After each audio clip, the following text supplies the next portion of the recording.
La joie de l'Évangile, exhortation apostolique du pape François, chapitre 4, une évangélisation pour l'approfondissement du kérygme, suite. Une catéchèse kérygmatique et mystagogique, suite. Numéro 164. Nous avons redécouvert que, dans la catéchèse aussi, la première annonce ou kérygme a un rôle fondamental qui doit être au centre de l'activité évangélisatrice et de tout objectif de renouveau ecclésial. Le kérygme est trinitaire.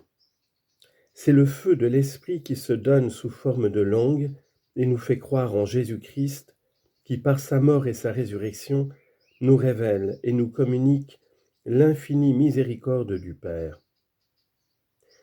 Sur la bouche du catéchiste revient toujours la première annonce: Jésus-Christ t'aime, il a donné sa vie pour te sauver, et maintenant il est vivant à tes côtés chaque jour pour t'éclairer, pour te fortifier, pour te libérer. Quand nous disons que cette annonce est la première, cela ne veut pas dire qu'elle se trouve au début et qu'après elle est oubliée ou remplacée par d'autres contenus qui la dépassent. Elle est première au sens qualitatif parce qu'elle est l'annonce principale, celle que l'on doit toujours écouter de nouveau, de différentes façons, et que l'on doit toujours annoncer de nouveau durant la catéchèse, sous une forme ou une autre, à toutes ces étapes et ces moments. Pour cela aussi, le prêtre comme l'Église doit prendre de plus en plus conscience du besoin permanent qu'il a d'être évangélisé. On ne doit pas penser que dans la catéchèse, le kérygme soit abandonné en faveur d'une formation qui prétendrait être plus solide, entre guillemets. Il n'y a rien de plus solide, de plus profond, de plus sûr, de plus consistant et de plus sage que cette annonce.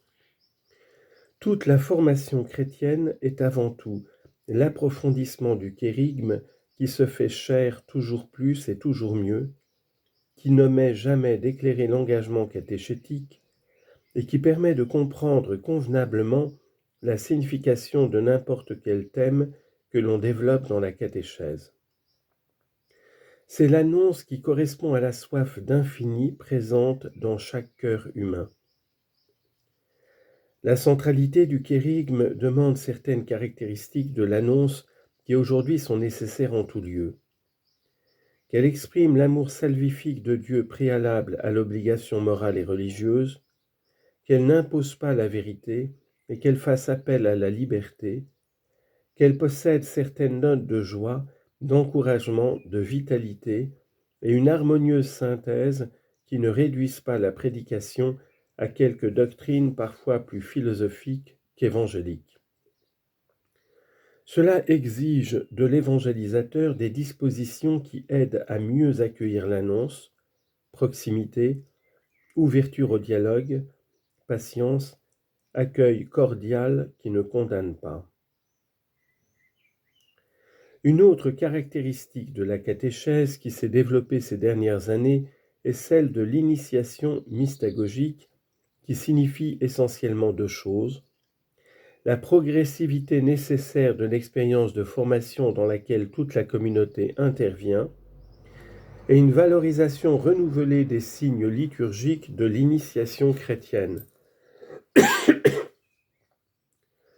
De nombreux manuels et beaucoup de programmes ne se sont pas encore laissés interpeller par la nécessité d'un renouvellement mystagogique qui pourrait assumer des formes très diverses en accord avec le discernement de chaque communauté éducative.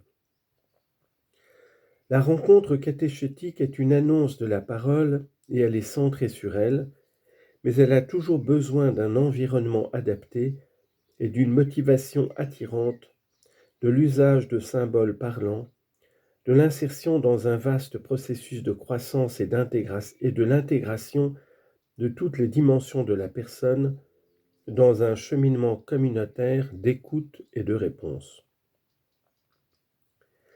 Il est bien que chaque catéchèse prête une attention spéciale à la voie de la beauté, en latin via pulchritudinis. Annoncer le Christ signifie montrer que croire en lui et le suivre n'est pas seulement quelque chose de vrai et de juste, mais aussi quelque chose de beau, capable de combler la vie d'une splendeur nouvelle et d'une joie profonde, même dans les épreuves. Dans cette perspective, toutes les expressions d'authentique beauté peuvent être reconnues comme un sentier qui aide à rencontrer le Seigneur Jésus.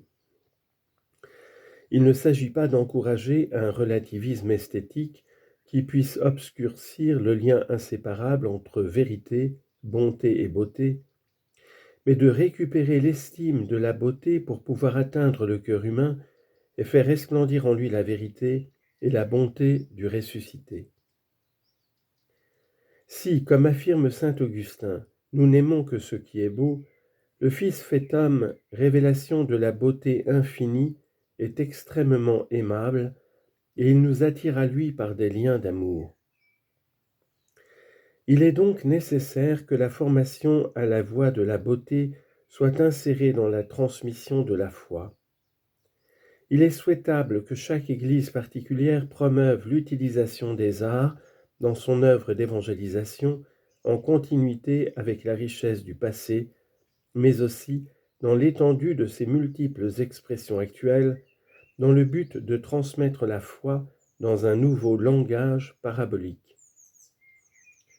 Il faut avoir le courage de trouver les nouveaux signes, les nouveaux symboles, une nouvelle chair pour la transmission de la parole, diverses formes de beauté qui se manifestent dans les milieux culturels variés, y compris ces modalités non conventionnelles de beauté qui peuvent être peu significatives pour les évangélisateurs, mais qui sont devenues particulièrement attirantes pour les autres.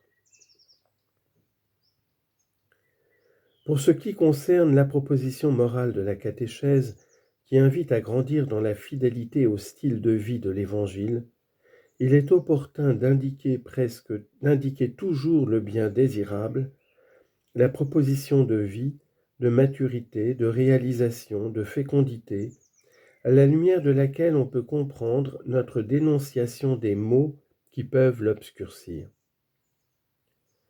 Plus que comme expert en diagnostic apocalyptique ou jugement obscur qui se complaisent à identifier chaque danger ou déviation, il est bien qu'on puisse nous regarder comme de joyeux messagers de propositions élevées, gardiens du bien et de la beauté qui resplendissent dans une vie fidèle à l'Évangile.